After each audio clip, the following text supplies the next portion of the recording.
अर्जुन, आप चिंता ना करें। आपके सामने हम सेना की एक ऐसी दीवार खड़ी कर देंगे जिसको तोड़ना परशुराम के लिए असंभव हो जाएगा। नहीं, यह उचित नहीं होगा। इस नीति में मुझे कोई बुद्धिमानी दिखाई नहीं देती। ऐसा क्यों महाराज? हम जो कुछ भी कर रहे हैं आपकी सुरक्षा को ध्यान में रखकर कर रहे हैं। इस समय हमारी सुरक्षा से भी महत्वपूर्ण है परशुराम का वध। इस समय परशुराम की दशा उस चूहे जैसी है जो घर में अपने लिए अनाज ढूंढ रहा है। यह अनाज उसे मूषिक पेटिका में दिया जाएगा।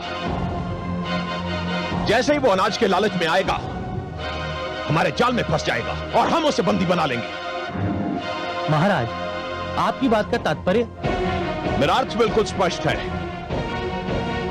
इस समय परशुराम केवल मुझे ढूंढ रहा है। जैसे ही वो मुझ पर आक्रमण करने आए उसे आने दिया जाए। जैसे ही वो हमारे घेरे में आ जाएगा हम उसे चूहे की भांति पकड़कर मार डालेंगे। महाराज, मैं आपका तात्पर्य अच्छी तरह समझ गया। हम इसी प्रकार व्यूह की रचना करेंगे।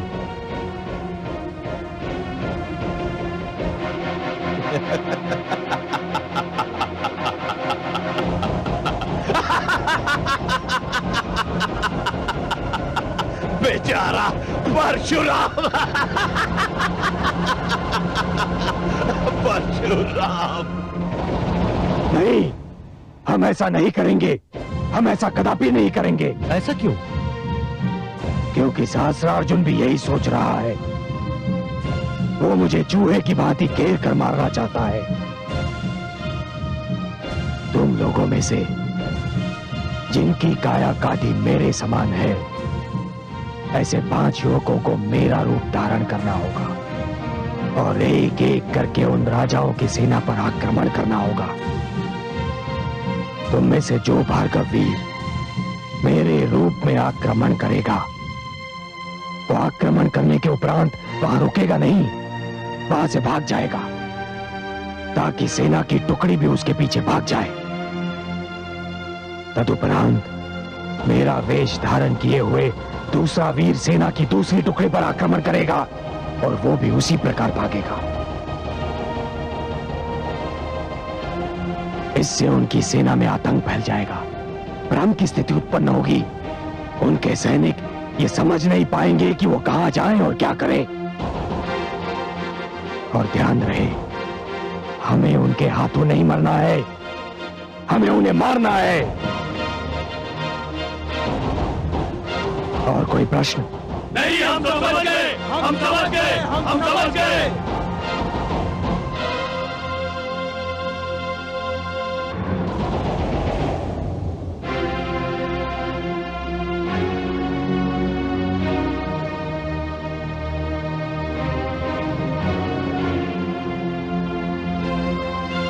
महाराज की जय हो। परशुराम ने अपने संदेश वाहक को कोई महत्वपूर्ण संदेश लेकर भेजा है।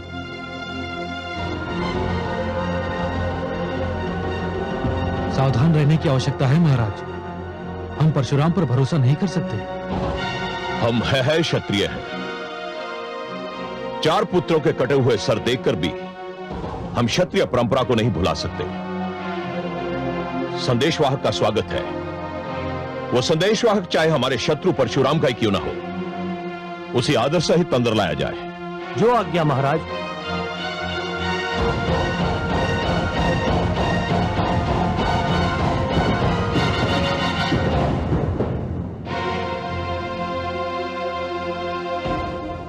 श्री राज राजेश्वर चक्रवर्ती सम्राट सहस्त्रार्जुन की जय हो। औपचारिकता में समय नष्ट करने के स्थान पर वो संदेश सुनाओ जो परशुराम ने तुम्हें यहां देने के लिए भेजा है। महाराज, जमदग्नि पुत्र परशुराम ने यह संदेश भेजा है कि युद्ध प्रारंभ होने से पहले वो एक बार आपसे मिलना चाहते हैं। मुझसे मिलना चाहता है? क्यों? ये तो मैं नहीं बता सकता, मुझे केवल संदेश देने का आदेश था। कहां मिलना चाहता है? युद्ध क्षेत्र में। किंतु महाराज, मेरा संदेश अभी पूरा नहीं हुआ है। तो पूरा करो। महाराज, परशुराम ने यह भी कहा है कि आप उनसे मिलने आए, किंतु अकेले।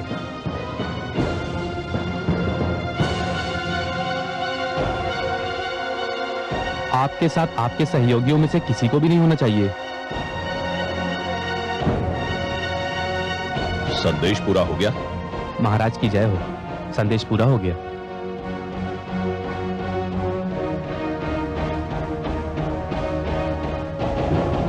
आपने क्या निर्णय लिया है महाराज?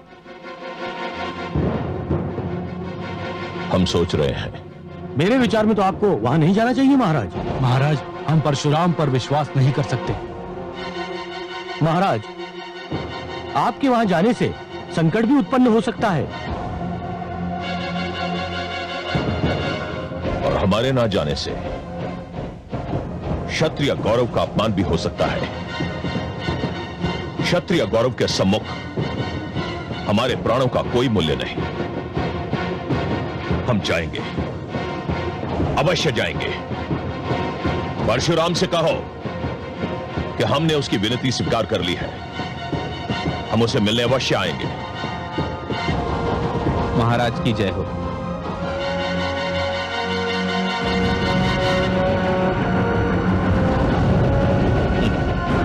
परशुराम,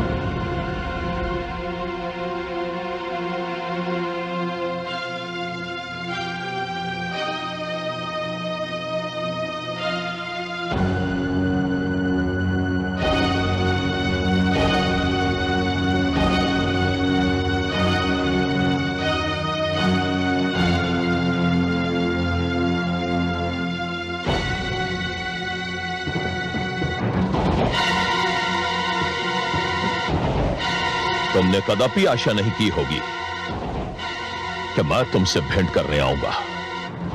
मुझे आशा ही नहीं, विश्वास था सहस्रार्जुन कि तुम आओगे। मुझे पूर्ण विश्वास था कि तुम आओगे और अकेले आओगे। इस विश्वास का कारण? सहस्रार्जुन, मैं है इतिहास और परंपरा से भलीभांति परिचित हूं। तो ये कहो कि तुम्हें है क्षत्रिय एकता ने भयभीत कर दिया है।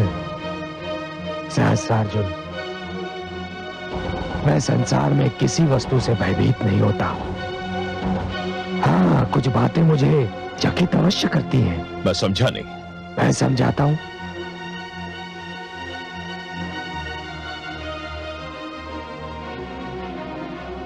सहस्रार्जुन, मुझे कभी किसी व्यक्ति का उत्थान चकित नहीं करता, क्योंकि मैं जानता हूं कि उस व्यक्ति के उत्थान का कारण उसकी योग्यता है। जीवन में उत्थान उसी व्यक्ति का होता है जो उसकी क्षमता रखता है, परंतु उसी व्यक्ति का जब पतन होता है कार्तवीर्य, तब मैं चकित अवश्य रह जाता हूं, ये सोचकर कि उस व्यक्ति की वो योग्यता कहां लुप्त हो गई जो कभी उसके उत्थान का कारण बनी थी। मैं तुम्हारी कथा सुनने नहीं आया। कथा सुनाने तो मैं भी नहीं आया हूं। मैं जो कुछ कह रहा हूं वो अक्षरशः सत्य है। तुम एक तेजस्वी राजा थे, बलवान शासक, प्रतापी नरेश, इतने तेजस्वी कि स्वयं भगवान विष्णु ने प्रसन्न होकर तुम्हें सहस्र बाहुओं का बल दे दिया और तुम कार्तवीर्य से सहस्रार्जुन बन गए। तुम उस योग्य भी थे, परंतु फिर तुम्हारा पतन क्यों आरंभ हो गया कार्तवीर्य? कौन कहता है कि मेरा पतन आरंभ हो गया है? मैं आज भी चक्रवर्ती हूं। पूरे विश्व में मेरे यश का डंका बज रहा है। मैं आज भी उतना ही शक्तिशाली हूं। नहीं कार्तवीर्य, नहीं, तुम शक्तिशाली नहीं हो। यदि तुम अपने मुख से कहना नहीं चाहते, तब भी इस बात को तुम्हारा मन भलीभांति जानता है। तुम झूठ बोल रहे हो। तुम्हारे पास इस बात का कोई प्रमाण नहीं। आज तुमने मुझसे युद्ध करने के लिए समस्त है क्षत्रियों को एकत्रित किया है सहस्रार्जुन, ये जानते हुए कि मैं एक अकेला योद्धा हूं। ये तुम्हारी दुर्बलता का प्रमाण नहीं तो और क्या है। दुख यह है कार्तवीर्य कि तुम्हें अपनी दुर्बलता और उसके फल स्वरूप अपने पतन का कारण ज्ञात नहीं है। तुम्हें शक्ति मिली किंतु तुम उसे संभाल नहीं पाए। तुमने अत्याचार को वीरता माना, तुम्हें प्रताप मिला किंतु तुम अपना संतुलन खो बैठे। उसका परिणाम यह हुआ कार्तवीर्य सहस्त्रार्जुन कि आज तुम्हारा पतन तुम्हारी आंखों में आंखें डालकर खड़ा है। पतन क्या होता है परशुराम, यह तुम्हें उस समय ज्ञात होगा जब मेरा पांव तुम्हारी छाती पर और मेरा खड़ग तुम्हारी गर्दन पर होगा, और जब मैं युद्ध क्षेत्र में अपने खड़ग से तुम्हारा गला रेत रहा हूंगा, तो उस समय मेरे मन में यही विचार होगा कि मैंने अपने चारों प्रिय पुत्रों के रक्त की एक एक बूंद का मूल्य प्राप्त कर लिया है। वो नहीं होगा सहस्त्रार्जुन, वो तो कदापि नहीं होगा, क्योंकि तुम जानते हो कि तुमने मेरे पिताश्री का वध किया था। मेरे माताश्री के प्राणों की हानि भी तुम्हारे ही कारण हुई थी। देवी अनामिका की मृत्यु के पीछे भी तुम्हारा ही हाथ था। तुम ये सब जानते हो कार्तवीर्य सहस्त्रार्जुन, और तुम ये भी भली भांति जानते हो कि तुम्हें इस सब का मूल्य चुकाना है, और तुम वो मूल्य युद्ध क्षेत्र में चुकाओगे। हे कार्तवीर्य, तुम ये सब यदि नहीं जानते तो मेरे बुलावे पर इतनी सरलता से नहीं आते।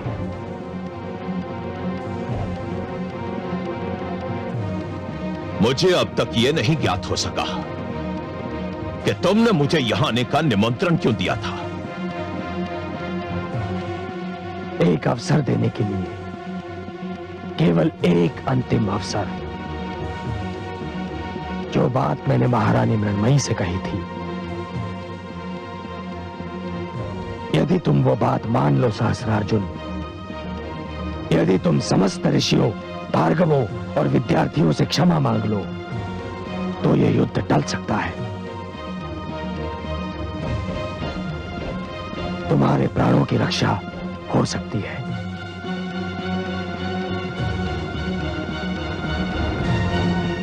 इसका उत्तर तुम्हें कल यही मिलेगा परशुराम, इसी युद्ध क्षेत्र में।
में चक्रव्यूह बनाने जा रहे हैं।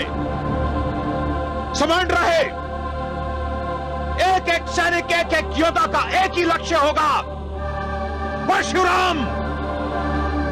वो जिस ओर से भी चक्रव्यूह में प्रवेश करने का प्रयत्न करे, उसे घेर कर मार दिया जाए। यह इतिहास का बहुत ही अनोखा युद्ध होगा। एक ही व्यक्ति की मृत्यु और विजय। परशुराम किसी और से भी बचकर न जाने पाए।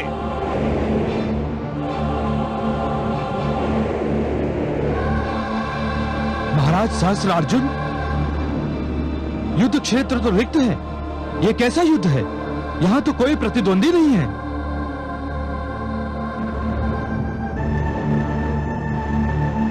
ऐसा प्रतीत होता है कि आज भार्गव भय के कारण नहीं आएंगे। हाँ, मुझे तो ऐसा लगता है कि आज युद्ध ही नहीं होगा।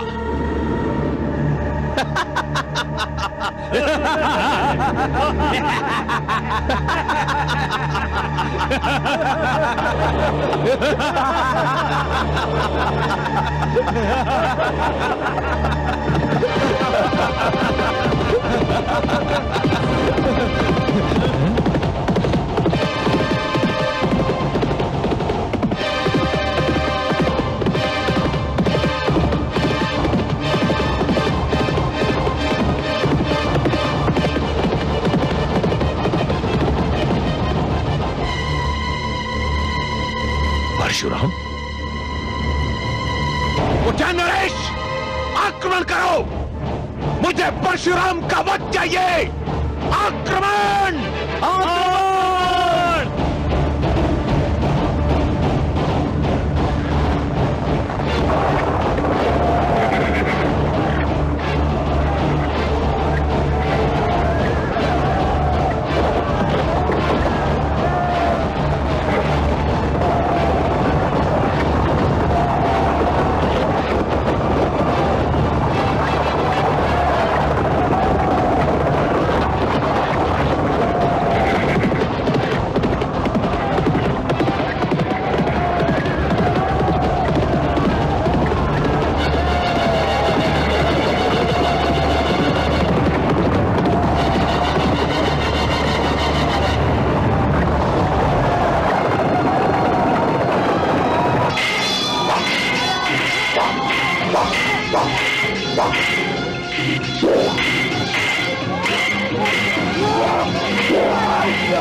षड्यंत्र है, ये परशुराम नहीं है, लौटाओ, लौटाओ, ये परशुराम नहीं है, लौटाओ।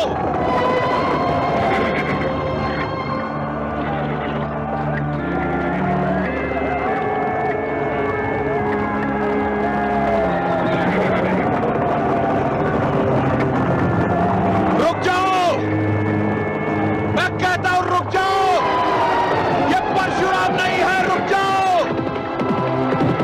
रुक जाओ, रुक जाओ, मुझे अकेला छोड़कर मत जाओ, ये कोई षड्यंत्र है, ये परशुराम नहीं है, लौटाओ, लौटाओ, ये परशुराम नहीं है, लौटाओ।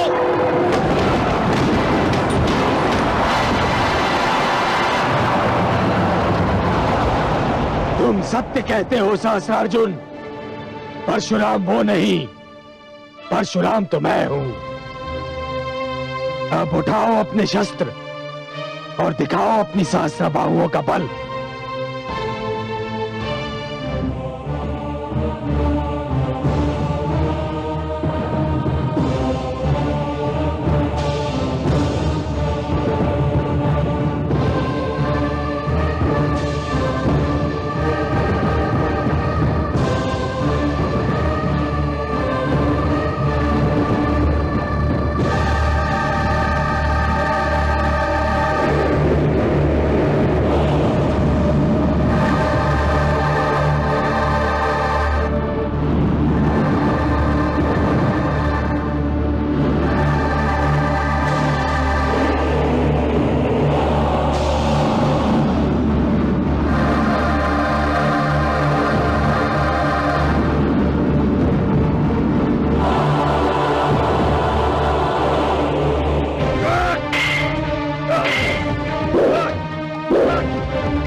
भारत में आश्रम संस्कृति जीवित रहे, गुरुकुल परंपरा नष्ट ना हो, आचार्य और शिष्य के संबंध शिक्षा का आधार और माध्यम बने रहे, इसलिए हे कार्तवीर्य सहस्रार्जुन, मैं जमदग्नि और रेणुका का पुत्र परशुराम तुम्हारा वध करने जा रहा हूं।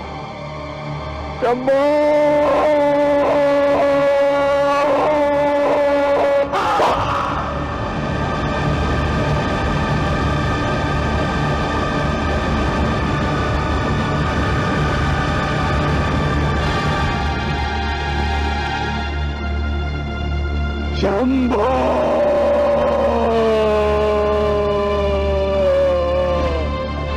हे शंभो।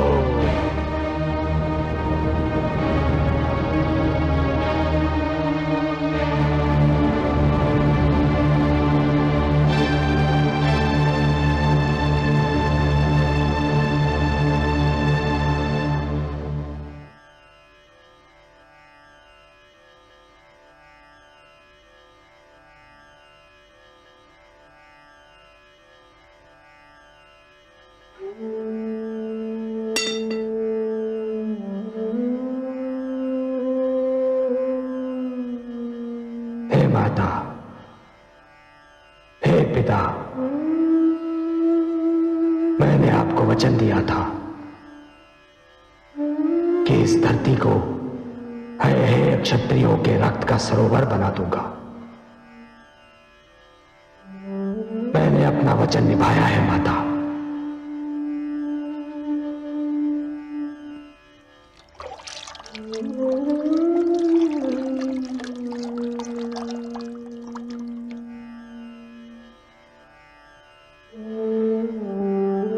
मैं आज उन क्षत्रियों के रक्त से आपका तर्पण कर रहा हूं। इस क्षण के उपरांत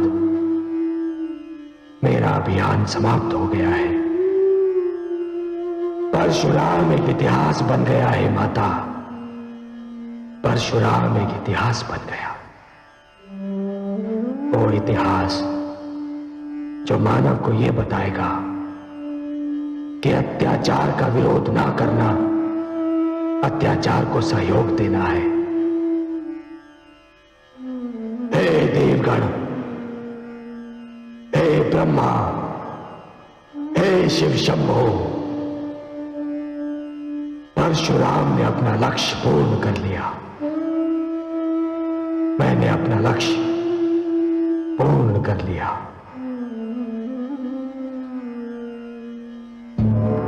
हे सर्वेश्वर, ये दृश्य तो मैं पहली बार देख रही हूं कि कोई पुत्र अपने माता पिता का तर्पण जल के स्थान पर रक्त से कर रहा है। यदि ये परंपरा बनी तो मानव का क्या होगा, संस्कृति का क्या होगा? महादेवी, ये दृश्य देखने में क्रूर अवश्य लगता है, परंतु तनिक सोचिए, उस पुत्र की मनस्थिति क्या होगी जिसके माता पिता, मित्र, आचार्य और एक निर्दोष कोमल कन्या को निर्ममता से मार दिया गया हो। मैं भी यही समझती हूँ कमल नयन कि सारा किया धरा सहस्रार्जुन का है। उसने तो अन्याय की हर सीमा लांघ ली है। परंतु हे सर्वेश्वर, सहस्रार्जुन को सहस्त्र बाहुओं का बल आप ही ने प्रदान किया था ना? हाँ महादेवी, पर सहस्त्र बाहुओं का बल मैंने उसे क्यों दिया था, ये तो वो भी जानता था और आप भी जानती हैं। मानव की यही दुर्बलता है महादेवी कि वो कभी कभी अपने वरदान का ऐसा दुरुपयोग करता है कि वरदान देने वाला अपनी देन पर पछताने लगता है। और इसका एक ही उपाय है महादेवी कि मानव को अपने जीवन में इतनी शक्ति दी ही न जाए कि वो दूसरों के लिए अभिशाप बन जाए और मुझे हस्तक्षेप करना पड़े। मैं भी यही कह रही थी जगदीश्वर। मानव को ईश्वर ने सद्बुद्धि दी, जीवन के नियम बताए, न्याय अन्याय, धर्म अधर्म, सत्य असत्य, उजाले अंधेरे की पहचान करा दी, उसे हर रूप से संपूर्ण बनाया। फिर ऐसा क्यों होता है कि हर बार आपको हस्तक्षेप करना पड़ता है? महादेवी, जिस प्रकार सारे घर में उजाला फैलाने वाला दीपक चाहते हुए भी अपने ही पैरों तले का अंधेरा नहीं मिटा सकता, उसी प्रकार समस्त शक्तियों से संपन्न होने के उपरांत भी मानव अपनी ही भीतर की दुर्बलता पर अंकुश नहीं रख पाता।